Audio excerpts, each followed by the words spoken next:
क्या आप जानते हैं कि हम स्वर्ग में किस प्रकार दिखेंगे? क्या हमारा कोई शरीर होगा या फिर हम आत्माओं की तरह होंगे, या फिर हम जैसे धरती पर हैं वैसे ही स्वर्ग में भी होंगे? क्या हम गायब होके एक जगह से दूसरी जगह पर आ जा सकेंगे? बाइबल हमारे स्वर्गीय जीवन के बारे में क्या कहती है? क्या आप जानते हैं कि जी उठने के बाद यीशु मसीह के पास स्वर्गीय शरीर था और वह एक जगह से दूसरी जगह गायब होकर जा सकते थे। वह एक दीवार के अंदर से दूसरी दीवार के अंदर जा सकते थे और हमारा शरीर भी ऐसा ही होगा। आइए देखते हैं उस स्वर्गीय शरीर की कुछ गहरी और दिलचस्प बातें, और ये जानने के लिए कि वह नई देह कैसी होगी हमें बाइबल में से यह देखने और समझने की ज़रूरत है कि इनके पास ये नई देह थी। और उनके पास सबसे बड़े उदाहरण यीशु मसीह की है कि जब यीशु मसीह जी उठे तो उनके पास वह नई स्वर्गीय देह थी और ये देह स्वर्गदूतों के पास भी थी। बाइबल बताती है कि स्वर्गदूतों के पास भी आत्मिक स्वर्गीय देह है। बाइबल में पौलुस ने कहा कि हम जी उठने के बाद प्रभु यीशु मसीह की तरह होंगे, और प्रभु यीशु मसीह ने कहा कि जी उठने के बाद हम सब स्वर्गदूतों की तरह होंगे। तो सवाल ये है कि हम प्रभु यीशु मसीह की तरह होंगे या उन स्वर्गदूतों की तरह होंगे? तो इसका जवाब है हम दोनों की तरह होंगे, क्योंकि प्रभु यीशु मसीह और स्वर्गदूतों दोनों के पास वो स्वर्गीय आत्मिक देह है। जब प्रभु यीशु मसीह जी उठे तो अब उनके पास वह स्वर्गदूतों के जैसी देह थी। लूका अध्याय 20 उसकी 34 आयत से जब हम पढ़ते हैं तब वहाँ यीशु मसीह ने कहा कि इस युग के संतानों में तो विवाह होता है, पर जो लोग इस योग्य ठहरेंगे कि उस युग को और मरे हुओं में से जी उठने को प्राप्त करें, वे ना तो विवाह करेंगे ना विवाह में दिए जाएंगे, वे फिर मरने के बाद भी नहीं, क्योंकि वे स्वर्ग दूतों के सम्मान होंगे और पूर्ण स्थान की संतान होंगे और परमेश्वर की भी संतान होंगे। हालेलुया।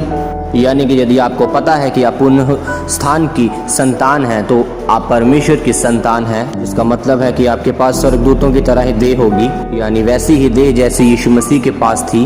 जब हम ज़्यादातर लोगों को स्वर्गीय देहों की बात करते हुए देखते हैं तो वह सोचते हैं कि हम आत्माओं की तरह दिखेंगे, से हम जिस्मानी रूप से इस दुनिया में काम नहीं कर पाएंगे, परंतु ऐसा नहीं है।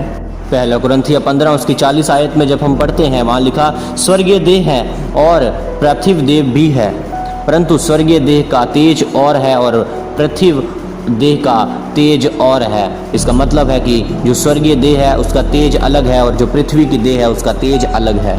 और जो पृथ्वी की देह है वो कैसी होती है वो आपको पता है। कई बार हम बीमार होते हैं, कई बार आपके शरीर में दर्द रहती है, आप जानते हैं कि इस पृथ्वी की देह में कुछ सीमाएं हैं। पौलुस ने जी उठने के बाद बताया है कि इस जी उठने के बाद इस धरती में हमारी जो देह है वो सब अलग होंगी। धरती पर जो हमारी देह है वो मर जाती है, लेकिन दोबारा से जब हम जी उठेंगे वहाँ उस स्वर्ग में तो हमारी देह जो है वो अलग होगी। धरती पर हमारी जो शरीर है वो बीमार हो जाते हैं, लेकिन पूर्ण स्थान के बाद, पूर्ण उद्धार के बाद हमारे जो शरीर है वो कभी भी बीमार ना होंगे। धरती पर हमारा शरीर कमज़ोर हो सकता है, लेकिन जी उठने के बाद हमारा जो शरीर है वो सामर्थ्य रहेगा। भी हम शारीरिक और यहाँ इस धरती पर हैं, पर जी उठने के बाद हमारे पास आत्मिक देह होगी। पर इसका मतलब ये नहीं कि हम आत्माओं की तरह बिना शरीर के रहेंगे जो आसपास की चीज़ों को महसूस ना कर पाएं। लिखा है कि जैसे हमने उसका रूप जो मिट्टी का था धारण किया, वैसे ही हम स्वर्ग का रूप भी उसका धारण करेंगे। जब यीशु मसीह जी उठे तब उसके चेले सब एक कमरे में उन्होंने दरवाज़ा बंद करके अंदर बैठे थे और उनको डर था कि मरने की अगली बारी उनकी है, और वो पर यीशु मसीह की मौत के गम में थे। तब यीशु मसीह उनके सामने आकर एकदम से खड़े हो गए। यीशु मसीह ऐसा कर सकते थे जैसा यूहन्ना 20 अध्याय उसकी 19 आयत से जब हम पढ़ते हैं वहाँ लिखा उसी दिन जो सप्ताह का पहला दिन था, संध्या के समय, जब वह के द्वार जहाँ चेले थे यहूदियों के डर से बंद थे, वे वहाँ यीशु आए और उनके बीच खड़ा होकर उनसे कहा तुम्हें शांति मिले। हालेलुया। और लूका अध्याय 24 उसकी 36 आयत में भी लिखा वे ये बातें कह ही रहे थे कि वह आप ही उनके बीच में आ खड़ा हुआ और उनसे कहा तुम्हें शांति मिले।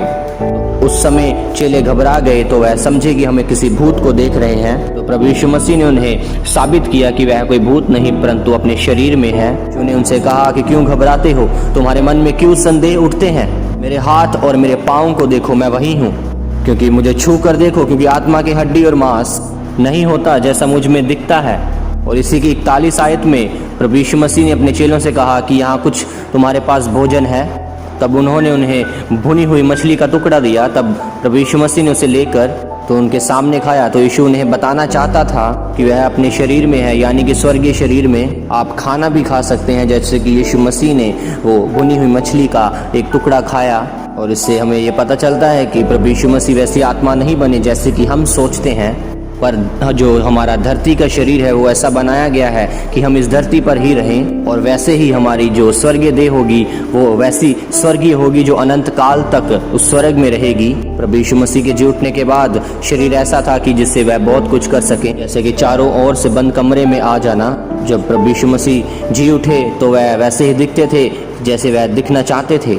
लोग जैसा दिखना चाहते हैं वैसा दिखने के लिए बहुत कुछ करते हैं, कई अलग अलग डाइट्स फॉलो करते हैं, कई प्लास्टिक सर्जरी करवाते हैं। लेकिन बाइबल में जब यीशु मसीह जी उठे तो वह एक मार्ग से जा रहे थे, पर वह ये नहीं चाहते थे कि वह लोग उन्हें पहचाने, कि वह ये जानना चाहते थे कि लोग मसीह की मृत्यु के बाद क्या कहते हैं।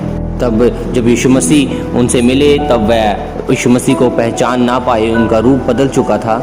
जब यीशु मसीह ने चाहा तभी वह उनसे पहचान पाए, क्योंकि तब यीशु मसीह उस रूप में आ गए थे जैसे उसे चेले पहचानते थे। तो यीशु मसीह अलग अलग तरह से दिखाई देते थे जैसा वो चाहते थे, और यीशु मसीह लोगों को उसी रूप में नजर आए जिस रूप में वह धरती पर रहते थे। पर बाइबल में हमें ये भी बताया गया है कि वह अपने स्वर्गीय महिमय शरीर में किस प्रकार हैं, जिससे हमें ये भी पता चलता है कि हम कैसे दिखाई देंगे।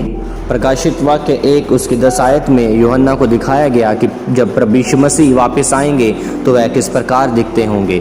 हालेलुया। तो आज की इस वीडियो के लिए, इसको सुनने के लिए मैं आप सभी का धन्यवाद करता हूँ। हम अगली इस वीडियो में ज़रूर मिलेंगे। सबको जय मसीह की।